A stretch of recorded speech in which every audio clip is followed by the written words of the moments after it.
What is up? So today I figured I would do a TCG deck profile. I haven't uploaded in a bit since my last Swordsoul deck, but I've been busy with real life stuff. But I was able to go to a couple locals this week and did pretty well. I went 7-1 between the two locals. Played against some of the top meta decks and some pretty strong players. So figured I would go over my Swordsoul deck in real life for those who play the TCG or are interested in it. Overview of the matchups. I played against Heroes. That was the only non-meta deck that I played against, but it's still like an okay-ish rogue deck. Then I played against Adventure ABC Therion. That's like the new one that people are hopping onto. I think it's pretty decent, but I don't know if it is the best deck at the moment. And there's Tri-Brigade Branded, just one of the many ways of playing Branded.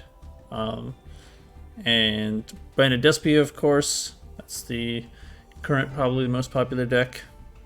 And I played against a Swordsoul Tenyi mirror, which is pretty fun. Like playing that matchup. And finally, it was the Sky Striker with the Adventure token and the DB engine. So in total, that ended up being 7 matches, 7 wins, and then the one loss was to one of the Adventure ABC Therions. But yeah, I will go over the deck profile real quick.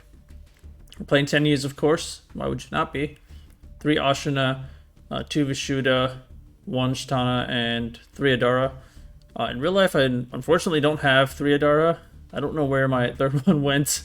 I would definitely play 3 if I had it, but it was basically just this list minus the 1 Adara, so I was just playing 43 cards, but I would just add the Adara on, because I think the consistency is good enough. There's not really much to explain here. Shatana is a pretty nice and versatile card. I think you should be playing it regardless of whether you're playing the TCG or Master Duel. We got 3 Longyuan, of course, 3 Moi, 2 Taya, and 2 Ecclesia. Since I'm not playing the blind second build, at least not a dedicated blind second build, I'm only playing 2 Ecclesia. I find that when I play 3, I see it too often. You never want to see it going first. It's the worst card in the deck going first. So, yeah. And I like having access to 2 Taya. You don't want to banish both off of Desires. I always play 2 Blackout. I've always been on this since the deck came out. I think this is probably correct. Again, Desires is one of the reasons. Also, opening it helps you save a search and basically makes your end board stronger or allows you to have guaranteed follow-up more often. So I like to have 2. And also works well with one of the side deck cards that I have. 3 Emergence, self-explanatory. 2 Desires, just recently got the second one off their most recent ban list. It's very nice to have. Yeah, this card's a no-brainer. You always play Desires. You draw 2 cards. That's what it says. Draw 2 cards. And make Changying 1,000 attack and defense bigger. Amazing card. I play 2 Vessel and 2 Circle. I like this ratio. That's what I've been using, kind of settled on in both Master Duel and TCG. Again, you don't want to see either of these cards in multiples. So like having 2 and 2 is fine, I think. And then when you're siding, you can like side out Vessel when you're going second. And that'll kind of fix your ratios. Triple Ash, you kind of have to play 3 Ash because of Branded Fusion. You always want to Ash that. It puts you in a very good position when you do, and in a very bad position when it resolves. Called by this one, I might move to the side deck. Obviously it's a one-off, so you don't draw very often, but I don't know. Generally, you can just ignore most hand traps. Like Ash and Veiler, you have Circle to dodge them. Ash usually doesn't do anything against us. It's really just Impermanent Veiler. And then Nibiru, this doesn't stop Nibiru anyways. So I might just move it to the side deck. 3 Droplet, I've been liking this in the main. In most lists, in the past at least, you would not see Swordsoul players using Droplet, but I think it's actually pretty good in the main deck. You're not going to have to be like discarding 5 cards. There's not these huge boards generally. So you're really just gonna have to be sending like 1 or 2 at most, and it's perfectly fine. You can activate Desires, send Desires off of Droplet or any spell, you get 1 free send. I think it's fine. Especially when your opponent has like threats like Guardian Chimera coming out during your turn. You're going to want to have a spell speed 2 disruption like Droplet. 1 Cosmic and 1 Feather Duster. I basically never drew these, but the reason I have them in the main deck is because a lot of people are playing Mystic Mine in this format. I think it's very important to have an out to that. I don't want to just automatically lose when they activate 1 field spell. That's very annoying. Yeah, I think it's okay, but just never really been drawing them. 3 Imperm, self-explanatory, good in the mirror match. I also found myself using the other effect of it, the setting it in the column, like when your opponent has Branded in red, for example, or even Fateful Adventure. That comes up a lot, especially in this format. It's a lot of spell and trap zones get pretty cloggy for your opponent, so you can actually make use of that. 2 Veiler. Might bump this up to 3. Don't really see an issue with doing that, so I might just move Callby to the side deck and then just add the 3rd Veiler. I just had it on my side. The reason why I had 2 in here is because I just wanted to keep it to 43, but that's kind of arbitrary. It's not really good reason for that. So I think I'll just add a 3rd Veiler in here and then move the Callby to the side. But yeah, Veiler's nice. It's Imperm, and you can also use it to Synchro in a pinch. This is a level 1 tuner. Change of Heart, never once drew it going second somehow in all of these matches, so I have yet to confirm how good this card is, but I wanted to try it out.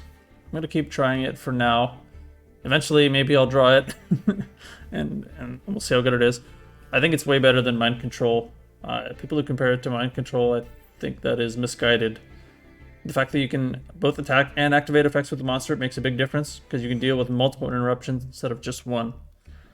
Like, my idea is, if you're going into a Floowandereeze board and they have like M-Pen and Barrier Statue, for example, if you have Mind Control, you just take one of them and then that's it, you can't do anything. But if you take like the M-Pen, you can actually not only beat over the Barrier Statue, but you'll also, they lose their Floodgate effect of M-Pen because it only affects the opponent of the person who controls it. So I think it deals with multiple interruptions by itself. That's why I think it's good. But maybe if I draw it, we'll find out. 3 Dark Ruler. This is a great card this format. Yeah, I mentioned before, there are not many decks that pump out like these huge crazy boards, but the one that does is like the Adventure ABC Therion. If they full combo, they're gonna have like what? They're gonna have Regulus plus Dragon Buster plus IP. That'll go into Appaloosa for 4 negates. Then they'll have Griffin Rider and the token.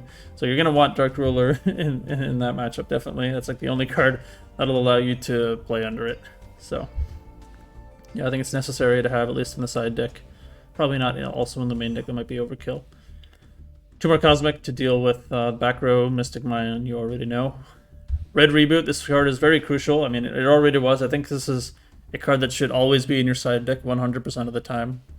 Like in every format, because at least while Eldritch is a thing, but especially in this format because of Dimensional Barrier. It's the only way of stopping this card, really. And because this card will just skip your turn if it resolves. So you want to have Red Reboot. Yeah, it's pretty self-explanatory. You just have to have this in your side deck. I always side it in going second, or like in game 2, even if I go first, for example, and my opponent just scoops because they don't know, and I don't even know what they're playing, I still side this in because there's a very good chance that they're siding Dimensional Barrier. Like basically every deck is siding that. I guess yeah, Evenly. I think Evenly is very strong this format. By itself, it's not always going to be enough, but if you pair it with like multiple board breaker cards, it's absolutely devastating. Branded is not capable of playing around this card. Neither is like any Tri-Brigade variant ever. Swordsoul Tenyi also, ironically, has a very tough time because they're usually not going for Barone on turn 1, because that's like just pretty weak. You need more card advantage, which I'll talk about when I get to the extra deck. So yeah, Evenly is just very good in like a lot of matchups, and most people just aren't ready to get hit by this. And especially if they're playing like Adventure and they have like the token up. I did this a couple times. You negate like the Griffin Rider or you like activate evenly in battle phase, then chain Droplet when they chain Griffin Rider, they are forced to banish everything on the field except their token, because tokens cannot be banished face down. That's just a ruling on how evenly matched works. So they have to keep the token, they lose everything else. Very good. 3-dimensional barrier, this is an obvious choice.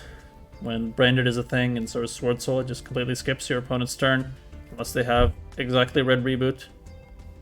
It's, yeah, even going second is not terrible because prevent them from destroying you on turn 3, which branded usually does. Trap Trick is a pretty interesting choice on this deck. I think it's one that is worth experimenting with. Obviously, it functions as another copy of Dimensional Barrier, but not only that, it also has synergy with Blackout. If you just have Trap Trick, you can just activate it during your opponent's turn. You banish one Blackout, set the other one, activate the effect of the one that you banished to give you the token, and you have a 1-card Blackout, basically. So that's the idea of Trap Trick.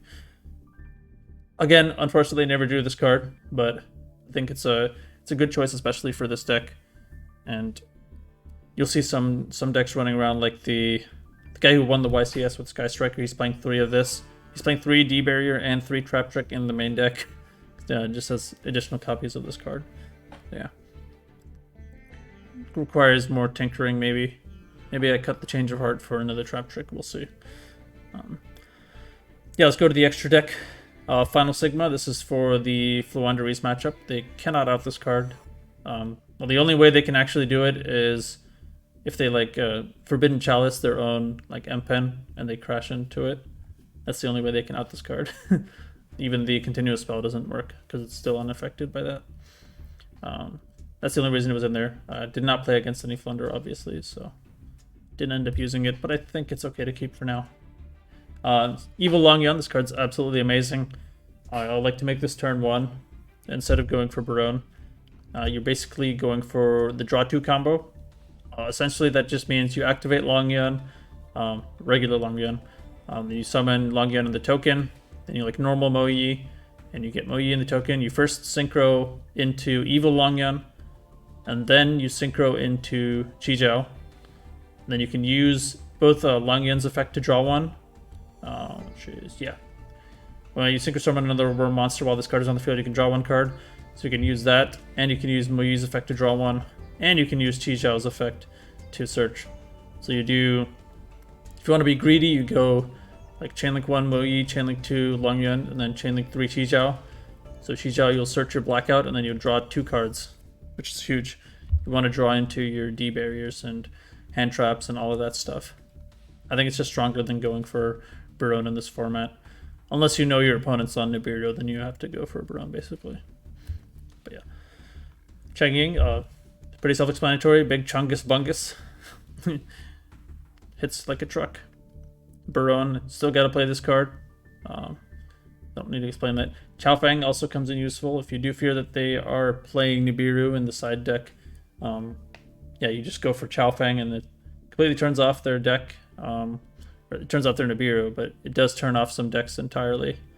And yeah, obviously when you pop it or if it gets destroyed, like when you pop it with Blackout or if it gets destroyed by battle, you can search any tuner, which is great. Omega I never ended up making, but this is just a tech slot. This can be like Crimson Blader, Dragite, any of that. You're rarely going to use the card that's in this slot though, because the other cards are so good in this extra deck. Draco Berserker. An interesting idea that I saw from Pack in his video is you can use this to play around Token Collector, because this Token Collector is pretty popular in this format. Not only for Swordsoul Tenyi, which is still one of the top decks, but also the every adventure deck, of course. So if you make Draco Berserker first by using your Ashina and or like Vishuddha and Adara, or by using your Tenyu combos, when they activate Token Collector, you just banish it, and then they don't get to summon it, and they can't destroy your token. So it's an anti-token collector. The thing is, when you're playing on game 2 or game 3, you kind of have to make a read. Well, it's more like a coin flip. Do you want to play around Token Collector or Nibiru? That's basically the choice that you make. So you either go for Chao Fang or Draco Berserker. And Yeah, it's unfortunately just a 50-50, but at least it's a nice option to have otherwise, other than just losing to both cards. Now we have Chixiao, 2 Chixiao, that's self-explanatory. 2 Boxia, finally got my second Boxia. I've gone this whole time in the TCG format with only 1 Boxia, which is very unfortunate. But yeah, I ended up getting him this week, so yep, Boxia is amazing. I would always play 2. Yazi, self-explanatory. Great card. I don't think you need Hulk for to play Yazi. It's good going seconds, especially because you can deal with back row while floating into your main combo pieces. Shaman, absolutely amazing card. Wouldn't cut this for anything. Yeah, it's just a great backup play. I use it once to out an anti-spell fragrance going second, so it's very helpful for the pop effect as well. Yep, play Shaman. And then 2 Monk. I haven't really felt the need for a 3rd Monk. There's one time where it might have helped, but I think for now I'm going to stick with 2. So yeah, that is the deck profile itself. I guess we can talk about the matchups. When I'm playing against like Tri-Brigade and Branded Despia, I like to actually go second in game 2 and 3 because they can't beat like evenly matched. They just hard lose to that card, and then the board breakers just put them in a bad position. But it's arguably maybe not the right call because they're siding in D barrier. So, but the idea is that they think you're going to go first, and you make them go first, so you assume that they aren't going to side in D barrier. So far, this has worked decently well, but you know, depends on the matchup. But against ABC Therion, I did try blinding second against that deck. It worked out one time, but the other time it really did not work out because they just full comboed, and it's very hard to break that. So yeah, and I don't know that I would blind second against Striker either, especially seeing what the YCS champion did with that deck, playing fucking Demise of the Land in his main deck and going into Mystic Mine Turbo. Yeah, I think I would just choose to go first against that deck as well. So yeah, I don't know if I feel comfortable playing blind second, like fully blind second. Like I've seen builds that play like Lightning Storm in the main deck and they play Mystic Mine as well. I don't think Mystic Mine is that great in this deck because like for all of the decks that can make use of the card, they have a good way of getting rid of it like very easily. Like Sky Striker, they have their own field spell. They have multi-roll as well that can just get rid of the Mystic Mine. Adignisters, they also have their own field spell that they can just get rid of the Mystic Mine. In Swordsoul, it's a little bit trickier, so you could end up hurting yourself more than your opponent. So I wouldn't even play that in this deck, regardless of the type of build you're using. And hopefully the card gets banned, because fuck that card. Never ended up running into it this week, thankfully, but I was prepared if I did. Ban Mystic Mine. Okay, that's it for my TCG deck profile for now. Gonna do some adjustments. Hopefully play in some larger tournaments. I did play in one regional around me, but nothing else is in the area for a while. So maybe if I get to travel to nationals, I'll take this and see what happens. Alright, thanks for watching. Peace.